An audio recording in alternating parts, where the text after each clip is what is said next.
టీమిండియాను target చేయడం కొందరు పాకిస్తాన్ మాజీ ఆటగాళ్లకు అలవాటైపోయింది. ఛాంపియన్స్ ట్రోఫీకి ముందు కూడా కొందరు భారత జట్టును టార్గెట్ చేస్తున్నారు. టీమిండియాకు ఫేవర్ గా కొన్ని నిర్ణయాలు ఉన్నాయంటున్నారు. ఒకే వేదికలో భారత్ మ్యాచ్లను నిర్వహించడాన్ని తప్పుపడుతున్నారు. ఇతర జట్ల కంటే భారత జట్టుకే అడ్వాంటేజ్ అయ్యేలా ఉందని అంటున్నారు. టీమిండియా షెడ్యూల్ ను చూసి కొందరు పాక్ మాజీలు ఓర్వలేకపోతున్నారనే చర్చ కూడా ఉంది. నిజానికి ఛాంపియన్స్ ట్రోఫీ ఆతిథ్య హక్కులు పాకిస్తాన్కే ఉన్నాయి. కానీ పాక్ లో పర్యటించేందుకు బీసీసీఐ ససేమిరా అంది. ఓ దశలో పాక్ లో భారత్ పర్యటించాల్సిందే అంటూ పీసీబీ కూడా పట్టుబట్టింది. దీంతో కొంతకాలం వరకు టోర్నీ నిర్వహణపై సస్పెన్స్ కొనసాగింది.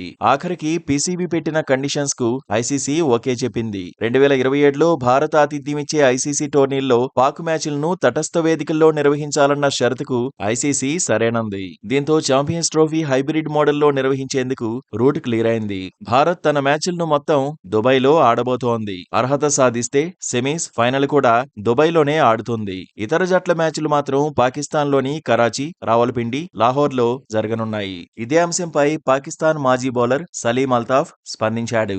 సెమీస్, ఫైనల్స్ వేదికేదో ఇండియాకు మాత్రమే ముందుగా తెలుసన్నాడు. మిగతా జట్లకు మాత్రం గ్రూప్ దశను ముగించాకే క్లారిటీ వస్తుందన్నాడు. ఇతర జట్లకు లేని వెసులుబాటు టీమిండియాకు ఉందన్నాడు. సలీం అల్తాఫ్ కామెంట్స్ ను పాకిస్తాన్ మాజీ కెప్టెన్ ఇంతికాబ్ ఆలం కూడా సమర్థించాడు.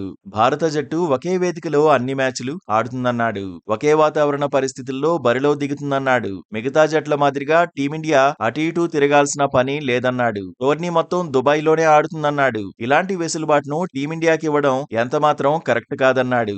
ఇతర బోర్డులు అభ్యంతరం చెప్పకపోవడం చూస్తే ఆశ్చర్యమేస్తోందన్నాడు. ఓవరాల్ గా టీమిండియాకు అంతా అనుకూలంగా ఉందని చెప్పేశాడు. పాక్ మాజీల కామెంట్స్ ఇప్పుడు వైరల్ అవుతున్నాయి. ఛాంపియన్స్ ట్రోఫీ వచ్చే నెలలో ప్రారంభం కాబోతోంది. ఫిబ్రవరి 19 నుంచి మార్చి 9 వరకు టోర్నీ జరగనుంది. భారత్ పాకిస్తాన్ మ్యాచ్ ఫిబ్రవరి 23న జరగనుంది. ఈ మ్యాచ్ టోర్నీకే హైలైట్ గా నిలవబోతోంది. దాయాదుల మ్యాచ్ కోసం క్రికెట్ ప్రపంచం ఎదురు చూస్తోంది. టోర్నీలో మొత్తం 8 జట్లు పాల్గొంటున్నాయి. గ్రూప్ ఏలో టీమిండియా, న్యూజిలాండ్, పాకిస్తాన్, బంగ్లాదేశ్ ఉన్నాయి. Group below south Africa, Australia, Afghanistan, England పోటీ పడబోతున్నాయి.